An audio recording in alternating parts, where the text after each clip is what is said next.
Morning guys, ഇത് വളരെ സന്തോഷത്തിലാണ്. ഞാൻ രണ്ടാമതായിട്ട് ഓസ്ട്രേലിയയിൽ ഉപയോഗിക്കുന്ന വണ്ടിയുടെ ഒരു വീഡിയോ ആണ് ഞാൻ ചെയ്യാൻ പോകുന്നത്. ബൈക്കാണ്. അപ്പോൾ ഞാൻ ഇതിനു മുമ്പ് ഉപയോഗിച്ചിരുന്ന ബൈക്ക് നിങ്ങൾക്ക് എല്ലാവർക്കും അറിയാം, ഇന്ത്യൻ മോട്ടോർ സൈക്കിളിൻ്റെ സ്കൗട്ട് എന്ന് പറയുന്ന ബൈക്കാണ്. അപ്പോൾ അതിൻ്റെ വീഡിയോസൊക്കെ ഞാൻ ഓൾറെഡി ചാനലിൽ അപ്ലോഡ് ചെയ്തിട്ടുണ്ട്. അപ്പോൾ കാണാത്തവരൊക്കെ അത് കാണുന്നുണ്ടെങ്കിൽ ചാനലിലെടുത്ത് കഴിഞ്ഞാൽ കാണാൻ പറ്റും. ഒരുപാട് വീഡിയോസ് ഞാൻ ആ ബൈക്കിൻ്റെ അപ്ലോഡ് ചെയ്തിട്ടുണ്ട്. അപ്പോൾ ഇത് രണ്ടാമത് ഉപയോഗിക്കുന്ന വണ്ടി, ഇതിൻ്റെ ഒരു വീഡിയോ ആണ് ഞാനിന്ന് ഇടാൻ പോകുന്നത്. പുറത്താണെങ്കിൽ നല്ല മഴയാണ്, അതുകൊണ്ട് ഗാരേജിൻ്റെ ഉള്ളിൽ ബൈക്ക് ഇരിക്കുകയാണ്. അപ്പോൾ ഇതാണ് ഇപ്പോൾ വീടിൻ്റെ മഴയൊക്കെ പെയ്ത് കഴിഞ്ഞപ്പോൾ ഉള്ള അവസ്ഥ. വണ്ടി BMW GS R1250 GS adventure. BMW 2019 model വണ്ടിയാണ്. ഇപ്പോൾ ഇതിൽ വയർലെസ് ചാർജറൊക്കെ ഫിക്സ് ആക്കിയിട്ടുണ്ട്. നമ്മളിവിടെ ഇഗ്നിഷൻ ഓൺ ആക്കുമ്പോൾ അത് ഓൺ ആവുന്നുണ്ട്. അതുപോലെ ഇവിടെ ഡിസ്പ്ലേ വരുന്നുണ്ട്. ഡിസ്പ്ലേയിൽ ഇപ്പോൾ GSൻ്റെ ഗ്രാഫിക്സ് വരും. ഇവിടെ മുകളിൽ ഇവരുടെ ടച്ച് നാവിഗേഷൻ സിസ്റ്റം വരും, ഓൺ ആയിട്ടുണ്ട്. അപ്പോൾ ഇതിലിപ്പോൾ നമുക്ക് നോക്കുകയാണെങ്കിൽ നമുക്ക് ഇതിൽ മാപ്പ് കാണാം. അതുപോലെ ഇപ്പോൾ നമ്മളിത് ബാക്ക് പോയി കഴിഞ്ഞാൽ നമുക്ക് എവിടെ പോകണം എന്നുള്ളത് സെർച്ച് ചെയ്യാം. ഇതെല്ലാം ടച്ചാണ്, നമുക്ക് ഇത് നോക്കാം. പിന്നെ ഇതിലെ ഡിസ്പ്ലേയിലെ കാര്യം പറയുകയാണെങ്കിൽ ഡിസ്പ്ലേ നമുക്ക് ഇവിടുത്തെ ഒരു വണ്ടർ വീൽ എന്ന് പറഞ്ഞിട്ടൊരു വീലുണ്ട്. ഈ സ്വിച്ച് കാണിച്ചു കഴിഞ്ഞാൽ ഒരു കാര്യം പെട്ടെന്ന് കണ്ടപ്പോൾ കാണിക്കാൻ പോവാണ്. ഈ സ്വിച്ച് എന്തിനാണെന്ന് വെച്ചാൽ സ്പ്രിങ്ങിൻ്റെയാണ്. നമുക്ക് വണ്ടിയുടെ ഹൈറ്റ് കൂട്ടാനും കുറയ്ക്കാനും ഉള്ളതാണ്. അപ്പോൾ നമുക്ക് വണ്ടി സ്റ്റാർട്ടാക്കിയതിന് ശേഷം അത് ഇതിൽ ചെയ്യാൻ പറ്റും. എങ്ങനെയാണെന്നുള്ളത് അത് ഞാൻ നിങ്ങൾക്ക് കാണിച്ചു തരാം. അപ്പോൾ ഈ വണ്ടർ വീൽ വെച്ചിട്ട് നമ്മൾ ഈ ഡിസ്പ്ലേയിലെ കാര്യങ്ങൾ നമുക്ക് ലെഫ്റ്റ് ഹാൻഡ് കൊണ്ട് ഉപയോഗിക്കാൻ പറ്റും. അതിനുവേണ്ടി ഈ മെനു എന്നുള്ള ബട്ടണിൽ പ്രസ് ചെയ്യുക. അപ്പോൾ ഇവിടെ ഡിസ്പ്ലേ മാറും. അതിനുശേഷം നമ്മൾ ഈ വണ്ടർ വീലിൽ തന്നെ നമുക്ക് സെലക്ട് ചെയ്യാം. ഓരോന്നും സെലക്ട് ചെയ്യാൻ പറ്റും. ഇവിടെ ഇപ്പോൾ സെറ്റിങ്സ് കാര്യങ്ങളൊക്കെ എത്തി. സെറ്റിങ്സ് കയറുവാണെങ്കിൽ ഇതുണ്ടോ, ഇപ്പോൾ ഇതിൽ നമ്മൾ ഇൻഫർമേഷനൊക്കെ എടുക്കുകയാണെങ്കിൽ വണ്ടിയുടെ സോഫ്റ്റ്വെയറൊക്കെ കാണും. ലൈസൻസ്, സോഫ്റ്റ്വെയർ വേർഷൻ, ഏത് വേർഷൻ സോഫ്റ്റ്വെയറാണ് വണ്ടിയിൽ കിടക്കുന്നത് അതൊക്കെ നമുക്ക് കാണാം. അപ്പോൾ ഇത് ലേറ്റസ്റ്റ് അപ്ഡേറ്റ് ചെയ്തിരിക്കുന്ന വണ്ടിയാണ്. പിന്നെ ഇപ്പോൾ നമ്മളിതിൽ ഇപ്പോൾ സെറ്റിങ്സ് എടുത്തു കഴിഞ്ഞപ്പോൾ കണക്ഷൻസ് എന്ന് പറഞ്ഞ സാധനം കണ്ടില്ലേ. ഇതെന്തിനാണെന്ന് വെച്ച് കഴിഞ്ഞാൽ നമുക്ക് മൊബൈൽ കണക്ട് ചെയ്യാം. വണ്ടി ഓടിക്കുന്ന ആളുടെ ഹെൽമെറ്റിൽ ബ്ലൂടൂത്ത് ഉണ്ടെങ്കിൽ അത് കണക്ട് ചെയ്യാം. പാസഞ്ചറിൻ്റെ നമുക്ക് കണക്ട് ചെയ്യാം. അപ്പോൾ നമുക്ക് ഫോൺ നമ്പർ, പേര് എല്ലാം ഇവിടെ ഡിസ്പ്ലേയിൽ വരും. സെറ്റിങ്സിൽ നോക്കി പോകണമെങ്കിൽ കുറേ ഉണ്ട്. ഇതെല്ലാം കണക്ട് ചെയ്ത് കഴിയുമ്പോൾ വേണ്ട സാധനങ്ങളാണ്. നാവിഗേഷൻ, മ്യൂസിക്, ഇതെല്ലാം നമ്മൾ ബ്ലൂടൂത്തുള്ള ഹെൽമെറ്റ് കണക്ട് ചെയ്ത് കഴിയുമ്പോൾ നമുക്ക് ആക്റ്റീവ് ചെയ്യാനായിട്ട് അത് എന്താ പറയുക, ആക്ടിവേഷൻ മോഡിലോട്ട് വരും. ഇപ്പോൾ ഇവിടെ നമ്മൾ എടുത്തു കഴിഞ്ഞാൽ നമുക്ക് വണ്ടിയുടെ ഡീറ്റെയിൽസ് അറിയാം. ഇപ്പോൾ വണ്ടിയുടെ എൻജിൻ ടെമ്പറേച്ചറാണ് ഈ കാണിക്കുന്നത്. ഇന്നിപ്പോൾ മഴ ആയതുകൊണ്ട് വണ്ടി അധികം ഓടാത്തതുകൊണ്ടുമാണ്. ഓയിൽ അത് വണ്ടി സ്റ്റാർട്ടാക്കിയതിന് ശേഷം കാണിക്കുള്ളൂ. PSI എന്ന് പറയുന്നത് ഫ്രണ്ട് ടയർ പ്രഷറാണ് ഇവിടെ കാണിക്കുന്നത്. ഫ്രണ്ട് ടയർ പ്രഷർ കാണിക്കണമെങ്കിൽ വണ്ടിയുടെ ടയർ റൊട്ടേറ്റ് ചെയ്യണം, വണ്ടി ഓടണം. ഇത് ഇപ്പോഴത്തെ ക്ലൈമറ്റ്, ഇപ്പോൾ പുറത്ത് എത്ര ഡിഗ്രി തണുപ്പുണ്ടെന്നുള്ളതാണ്. ഓസ്ട്രേലിയ ആണ്. ഇന്നിപ്പോൾ ഉച്ച സമയമാണ്, ഉച്ചയ്ക്ക് 1:10 അതുകൊണ്ടാണ് ഇപ്പോൾ 12 ഡിഗ്രി കാണിക്കുന്നത്. രാവിലെ ഞാൻ നോക്കിയപ്പോൾ 4 ഡിഗ്രി കാണിച്ചിരുന്നത്. പിന്നെ ഇപ്പുറത്ത് വരുമ്പോൾ ഇപ്പോഴുള്ള ഫ്യൂൽ വെച്ചിട്ട് വണ്ടി എത്ര കിലോമീറ്റർ ഓടുന്നതാണ് കാണിക്കുന്നത്. ഇവിടെ കാണിക്കുന്നത് ഇപ്പോഴത്തെ ബാറ്ററിയുടെ വോൾട്ടേജാണ് കാണിക്കുന്നത്. ഇവിടെ കാണിക്കുന്നത് പുറകിലെ ടയറിൻ്റെ പ്രഷറാണ് കാണിക്കുന്നത്. ഇവിടെ ബാറ്ററി വോൾട്ടേജ്. ഇത് ഇപ്പോഴത്തെ സമയം 2:03 ഞാൻ നേരത്തെ നോക്കിയപ്പോൾ 1 സംതിങ് ആയിരുന്നു. ഓക്കെ, പിന്നെ ഇതെന്തിനാന്ന് വെച്ച് കഴിഞ്ഞാൽ ഇതിന് പ്രോ ചിപ്പ് എന്ന് പറഞ്ഞ് ചിപ്പ് ആഡ് ചെയ്തിട്ടുണ്ട്. ആ ചിപ്പിൻ്റെ വാണിംഗ് ആണ് ഇതിൽ കാണിക്കുന്നത്.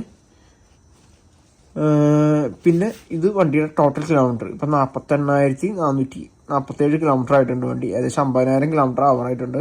ഇത് മോഡാണ്. ഇപ്പോൾ റെയിൻ അല്ലേ, പുറത്ത് മഴയല്ലേ, അതുകൊണ്ട് നമ്മൾ റെയിൻ മോഡിലേക്ക് ഇട്ടേക്കുന്നതാണ് വണ്ടി. കുറച്ച് സെറ്റിംഗ് ഉണ്ട്. മോഡുകളെല്ലാം നമുക്ക് ഇവിടെ ചേഞ്ച് ചെയ്യാൻ പറ്റും. ഈ മോഡ് ബട്ടണിൽ നമുക്ക് ഞെക്കിക്കഴിഞ്ഞാൽ അത് അവിടെ കാണാൻ പറ്റും. കണ്ടോ, ചേഞ്ച് ആണോ? എൻഡ്യൂറോ പ്രോ ആണ് ഏറ്റവും ബെസ്റ്റ് സാധനം. ഏറ്റവും പെർഫോമൻസ് ഒക്കെ കിട്ടുക എൻഡ്യൂറോ പ്രോ ആണ്. നമുക്കപ്പോൾ തിരിച്ച് ട്രെയിനിൽ തന്നെ വരാം. ഈ സ്വിച്ച് എന്താണെന്ന് വെച്ച് കഴിഞ്ഞാൽ ഹീറ്റർ ഗ്രിപ്പിൻ്റെയാണ്. നമുക്ക് ഗ്രിപ്പ് ഹീറ്റ് ചെയ്യാനുള്ള സ്വിച്ചാണ്. ഇപ്പം നമ്മൾ ഈ ബട്ടൺ ഞെക്കുന്ന സമയത്ത് നമുക്കിവിടെ ഈ ഡിസ്പ്ലേയിൽ കറക്റ്റായിട്ട് കാണാൻ പറ്റും. കണ്ടോ, ഇവിടെ ഹീറ്ററിൻ്റെ ഇതാണ്, ഗ്രിപ്പ് ഹീറ്ററിൻ്റെ ഓഫായി. രണ്ടാമത്തെ സ്റ്റേജ് ഫുൾ ഇതായിരിക്കും. നമുക്ക് കുറയ്ക്കാം, കുറച്ച് ഓഫ് ചെയ്യാം. പുറത്ത് തണുപ്പുള്ളതാണ് എക്സോസ്റ്റിൽ പോകാണെങ്കിൽ. അപ്പോൾ നമുക്ക് വണ്ടിയായിട്ടൊന്ന് പുറത്തിറങ്ങിയിട്ട് വരാം. ഇപ്പോൾ കുറച്ച് വെയിലൊക്കെ തോന്നുന്നുണ്ട് ഇവിടെ, ആകാശമൊക്കെ ഒന്ന് തെളിഞ്ഞു. അപ്പോൾ വണ്ടിയായിട്ടൊന്ന് പുറത്തിറങ്ങിയിട്ട് വരാം.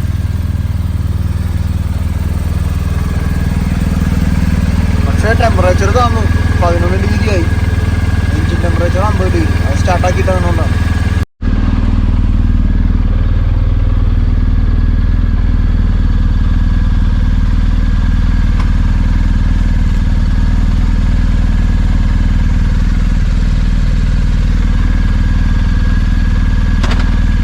അപ്പോൾ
അങ്ങനെ തിരിച്ച് വീട്ടിലെത്തി. ചെറിയൊരു കറക്കത്തിന് ശേഷം ആ വണ്ടീനെ ഞാനിവിടെ കൊണ്ടുവന്ന് സെൻട്രൽ സ്റ്റാൻഡിൽ വെച്ചേക്കാണ്.